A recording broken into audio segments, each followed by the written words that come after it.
Hola, ¿qué tal? Sean bienvenidos a nuestra clase de economía. Hemos llegado a la unidad número 5 que se llama variables o indicadores macroeconómicos. Mi nombre es Brandon Vázquez y sin más preámbulo, damos comienzo a esta breve clase sobre economía. ¿Qué temas veremos? Vamos a ver los siguientes temas. ¿Qué es la macroeconomía? El Producto Interno Bruto o PIB, el Producto Interno Bruto real versus el Producto Interno Bruto nominal como tema número 3.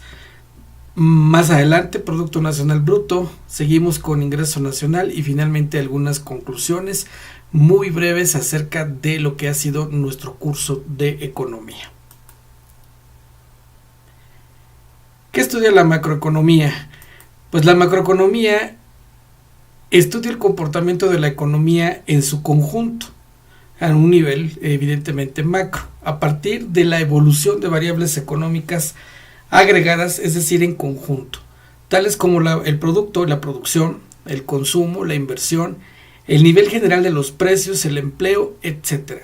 Y de las relaciones que estas variables tienen entre sí y los efectos que estas variables tienen en las políticas gubernamentales o las políticas gubernamentales sobre estas variables que les he mencionado. Pues bien, el Producto Interno Bruto es un conjunto de bienes y servicios producidos en un país durante un espacio de tiempo, generalmente un año. Este es nuestro primer indicador o primera variable macroeconómica. A continuación vamos a escuchar y ver qué es en qué consiste esta variable, que es de vital importancia para medir, entre otras cosas, el desarrollo de un país.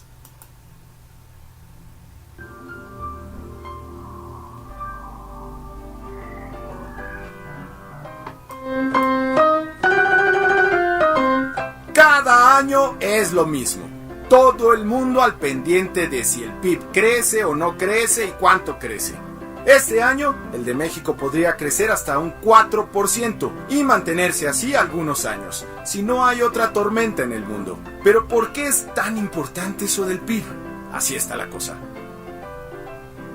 El PIB mide todo lo que un país produce, no solo lo que puedes ver, como los materiales con los que está hecho un edificio, una tele hecha en México o un automóvil que te pase al lado, que seguramente alguien vendió. El PIB es, además de eso, todo lo que todo el mundo cobra por su trabajo, incluyendo al chef, al estilista, al director de la empresa o a ti.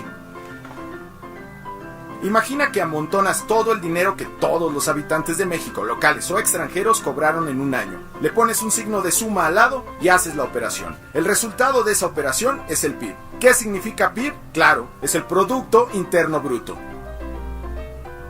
Cuando el PIB crece es porque todos en conjunto están cobrando más. Hay más dinero, va más gente al restaurante, el chef necesita contratar más meseros que atiendan a los comensales que hacen fila y el estilista a una chica que le ayude con todas quienes acuden a cambiarse el color de cabello. Cuando el PIB baja, el director de la empresa empieza a percibir menos ventas de los automóviles que fabrica y para los cuales tú vendes llantas. Por eso, de pronto, puedes quedarte en la calle. Si este año, como predicen el banco inglés Barclays y el estadounidense JP Morgan, el PIB crece alrededor de 4% en México, será porque los mexicanos vendieron unos 40,000 millones de dólares más que el año pasado. ¿A quién se lo cobraron? A otros habitantes del país, pero también a los de otros países del mundo. El caso es que en promedio cada mexicano cobró casi $400 más que el año pasado. Como todos son muy desesperados, no pueden aguantar a que el año termine para saber cómo va el PIB, por lo que es normal que de cuando en cuando tú escuches cómo va ese dato. Una forma de darse una idea es cuando el INEGI reporta el IGAE mensual. Cuando el PIB crece menos que el mes anterior, aunque siga creciendo, todos hablan de una desaceleración. Cuando la cifra es negativa y el PIB retrocede durante 2 o más trimestres seguidos, la gente habla de recesión, como en la crisis de 2009 o como las que tarde o temprano vendrán en el futuro. Hay una vacuna para que tú y tu país se protejan de las crisis o al menos estas no sean tan fuertes. Se llama productividad y competitividad. Mientras más cosas sepas hacer y mejor las hagas, más fácil será que consigas dinero, tu ingreso crezca y salgas del problema rápidamente.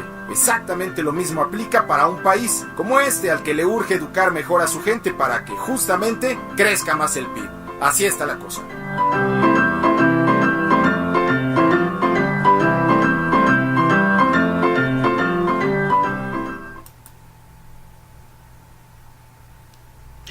Pues bien, el Producto Interno Bruto tiene dos acepciones.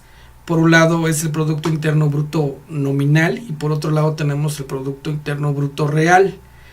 Ambos están considerando lo que son los factores de los precios, pero de distinta naturaleza. Por ejemplo, en el caso del Producto Interno Bruto nominal, los precios se consideran aquellos que en ese año mismo prevalecieron. Esto para hacer el conteo de cuánto es en términos de, valga la redundancia, nominales el Producto Interno Bruto en comparación con otros periodos.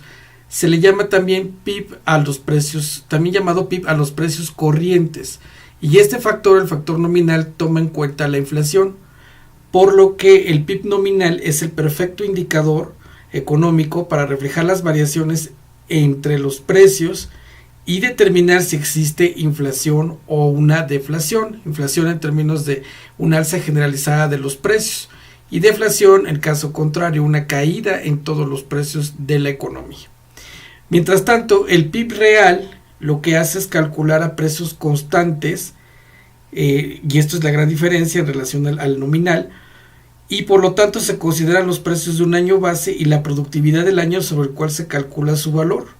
Este es un indicador, el PIB real, en cuanto a productividad se refiere, y digamos que esas entonces serían las claves. Mientras que el PIB nominal, volvemos a repetir aquí, el indicador nos orienta o nos ayuda a poder apreciar si hay un fenómeno de inflación, ya que está considerando los precios. El Producto Interno Bruto real lo que hace es considerar la productividad y para ello no consideraría dicho incremento en los precios. Ambos indicadores son necesarios y son útiles para poder medir cuál es el pulso de la economía macroeconómica en México y si ésta tiene un desarrollo o está teniendo un atraso en ese sentido bajo este concepto o en este indicador. Ahora bien, pasamos entonces a lo que es nuestro tema del Producto Nacional Bruto. Ya hablamos del Producto Interno Bruto como aquella medida que tiene que ver con lo que se produce en el país en todo un año, o este es el indicador. El dato del Producto Interno Bruto lo obtenemos a través de INEGI. INEGI, Banco de México, Secretaría de Economía se dan a la tarea de hacer todo este estudio para poder precisar cuánto es lo que está avanzando la economía en nuestro país. Bueno, pasamos al concepto de Producto Nacional Bruto. El Producto Nacional Bruto es un indicador que nos muestra la cantidad de bienes y servicios finales generados con los factores de producción. Ya sabemos que los factores de producción son tierra, trabajo y capital de un país y un periodo determinado. Aunque estos factores, los mencionados aquí arriba, se encuentren fuera de dicho país. Es decir, aquí lo que nos interesa es saber cuánto es lo que están produciendo nuestras empresas en otros países y esto se contabiliza como Producto Nacional Bruto. Por lo tanto, la diferencia es que el Producto Interior Bruto tiene en cuenta la producción generada dentro de un país, o sea, dentro de México, independientemente de si sea utilizado para los factores de producción nacionales o extranjeros. Entonces reiteramos una vez más, el PIB es el indicador interno con factores internos, independientemente de si el capital, la tierra y en todo caso el capital y el trabajo son extranjeros o no, mientras que el Producto Nacional Bruto sí considera solo lo que corresponde a los recursos del país.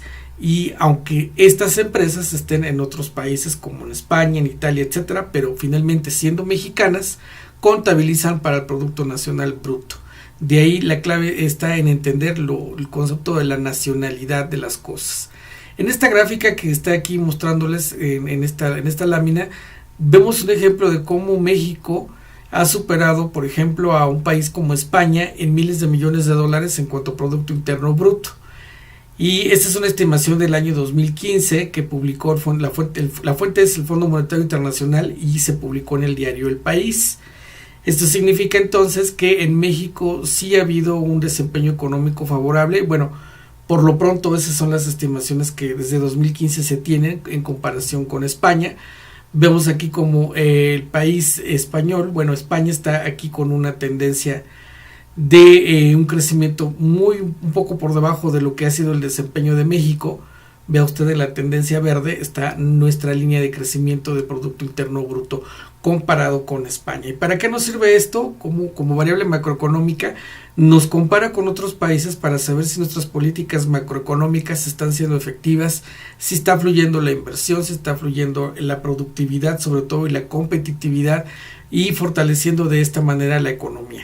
De tal forma que al final se tendría que ver reflejado, como lo hemos dicho con anterioridad, en una mejor calidad de vida. Bueno, regresándome a lo que es el Producto Nacional Bruto, este indicador, como ya dijimos, es muy importante porque mide el grado de consumo de las personas, la inversión inicial privada y las exportaciones netas. Si nosotros queremos saber o tenemos claro esta información, es porque el Producto Nacional Bruto nos arrojó estos datos relevantes acerca de lo que es como indicador macroeconómico. El Producto Nacional Bruto entonces mide el valor de las producciones realizadas por las naciones en un país, independientemente del lugar donde se encuentra ubicado geográficamente. Es decir, en nuestro caso, lo que hace México como producción con su capital y empresas mexicanas en otros territorios. Esto para reiterar una vez más el concepto de Producto Nacional Bruto.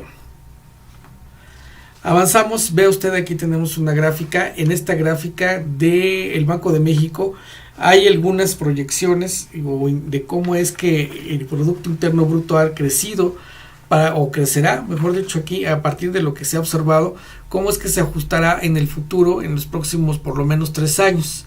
Las expectativas pareciera que no son nada alentadoras, porque pues bueno, tenemos algunos problemas ahora con la pandemia que han estado complicando el crecimiento de nuestro país. En comparativo con julio, en agosto se espera un crecimiento un tanto más moderado, una expectativa del PIB muy modesta debido a las consecuencias de esta pandemia y del freno en el aparato productivo y de todo lo que está generando como consecuencias colaterales el fenómeno de la pandemia. Y esta es una proyección que hace Banxico para poder darnos una idea de cómo serían los indicadores de crecimiento en cuanto al Producto Interno Bruto para los siguientes 3 años. Claramente hay un ajuste que se iría a la baja, aunque de alguna manera pues todavía muy conservadora. Y combinando esto con el Producto Nacional Bruto, si estamos hablando indistintamente de Producto Interno Bruto y de Producto Nacional Bruto como variables macroeconómicas de medición de la economía de nuestro país, pues bueno, para poder ejemplificar mejor cómo funciona el Producto Nacional Bruto, imaginemos una empresa estadounidense que construye una fábrica de camisetas en Vietnam. En este caso, lo que produce esta fábrica, la fábrica estadounidense, será contabilizado al Producto Nacional Bruto, pero no en el Producto Nacional Bruto de Vietnam, aunque las instalaciones estén ahí, ya que aunque este último sea el lugar de producción, la empresa es estadounidense. En cambio, si la producción de esta fábrica se contabilizara dentro del PIB de Vietnam, pero no va a poder contabilizarse en el PIB de Estados Unidos. Y aquí un ejemplo contundente de cómo el impacto del Producto Interno Bruto y del Producto Nacional Bruto son indicadores, volvemos a insistir, de las variables macroeconómicas de relevancia en cuanto a cómo la economía se está desempeñando. Nuestro tema de los ingresos nacionales. Aquí hacemos una breve revisión sobre lo que son los ingresos nacionales. Los ingresos nacionales se calculan como la suma de los ingresos de los factores productivos. Esto incluye los salarios de los trabajadores, las ganancias de las empresas, intereses a prestamistas de capital y rentas. La suma de los ingresos nacionales se refiere a un país en particular en un periodo determinado de tiempo. Generalmente esto es un año. Bueno, entonces el trabajo de las personas, el trabajo de usted y el mío, contribuyen de alguna forma y quizás a través también del consumo y de otro tipo de actividades en cuanto a cómo se generan los ingresos nacionales o los ingresos bajo los cuales el gobierno se administra los recursos. Por ejemplo, aquí la revista Forbes nos presenta en su sección de economía una especie de gráfica para poder medir en cuanto a ingresos, no despegándonos del tema, cuáles son los ingresos que actualmente del lado de los ciudadanos, del lado de los mexicanos están actualmente percibiéndose. Para la revista, el ingreso medio de la población en México es de 7,128 pesos. Esto es lo que en promedio en un mes recibe o genera el 45% de la población, y a esto se le llama la clase media. Por lo pronto, la clase media en este país se entiende, según la revista, que está oscilando los ingresos entre 5.346 a 14.256 pesos, mientras que solo un 19% de la población corresponde a la clase alta, y estas personas solo tienen ingresos por arriba de los 14.257 pesos. Entonces, la revista establece aquí que nuestros ingresos como clase media, si pudiéramos considerarnos como tal, tendrían que estar oscilando entre los 5.300 y hasta los 14.000, en un promedio mensual 7.000 aproximadamente, y eso se llamaría la clase media en México. La clase alta, que sigue siendo muy reducida, es decir, solo en unas cuantas manos está concentrada la riqueza del país, pues esta clase alta genera ingresos mayores de los 14.257 pesos y representa el 19% de la población, de acuerdo a este estudio que presenta la revista Forbes en cuanto a lo que es la distribución de los ingresos, y hablando de los ingresos, pero desde el punto de vista de los ciudadanos. Bueno, con esto llegamos al final de nuestro curso de economía. Nuestro curso abarcó 5 unidades interesantes. La primera tuvo que ver con los conceptos básicos de la economía, en donde apreciamos que la economía significa la administración prácticamente del hogar cuando los recursos son escasos. Aquí pudimos ver la definición de economía como tal, como la acabo de comentar hace un momento, y también que la economía se divide básicamente en 2 grandes ramas, la microeconomía y la macroeconomía. Por el lado de la microeconomía se estudian las decisiones de consumo de las personas, de los individuos y de los mercados. A nivel macroeconomía acabamos de analizar brevemente que hay indicadores o variables macroeconómicas como lo es el Producto Interno Bruto y el Producto Nacional Bruto. Después vimos teoría del mercado en relación a la oferta y la demanda, cómo es que a través de las decisiones de consumo se mueven los precios hasta llegar a un precio de equilibrio, y en una situación en donde ofertantes y demandantes convergen en los mercados para realizar transacciones económicas, y con ello se tiende a generar un equilibrio en los mercados. Por supuesto que la producción que llega a los mercados viene de la parte de la función de la producción, en donde vemos costos y el producto marginal del trabajo, el producto medio, y cómo ello influye en el rendimiento de la producción que llega a los mercados. Pasamos de esta unidad a lo que fue la estructura de mercado, en donde rápidamente y de manera pues muy básica analizamos el comportamiento del monopolio, del oligopolio. Vimos que son estructuras de mercado de competencia imperfecta, porque generalmente se tiende a un acaparamiento de los mercados, ya sea por una o por algunas cuantas empresas o firmas, en donde el consumidor no tiene grandes opciones o más opciones para poder hacer su consumo. Y entonces, en algunas ocasiones, incluso el propio consumidor, desde el punto de vista del consumo, decide qué empresa es la favorita o qué marca es su favorita, y eso constituye a veces un monopolio natural o un oligopolio también, o un oligopolio de manera natural. Y bueno, hace unos momentos hablamos de manera breve de lo que fue el Producto Interno Bruto, el Producto Nacional Bruto y los ingresos nacionales. Este fue nuestro curso de economía, un curso muy condensado, en el sentido de todo lo que se tiene que aprender en términos de economía, pero que nos da un panorama muy importante para empezar a entender cómo funciona la economía y qué variables van implícitas en nuestra profesión, y que es importante conocerlas para tener una cultura sobre la economía y empezar a generar mucho más criterio, y sobre todo decisiones que a largo plazo pues nos puedan beneficiar. Mi nombre es Brandon Vázquez, espero que este curso haya sido de su agrado, de su provecho, y nos estaremos viendo en los siguientes cursos y en nuestros siguientes videos. Muchísimas gracias.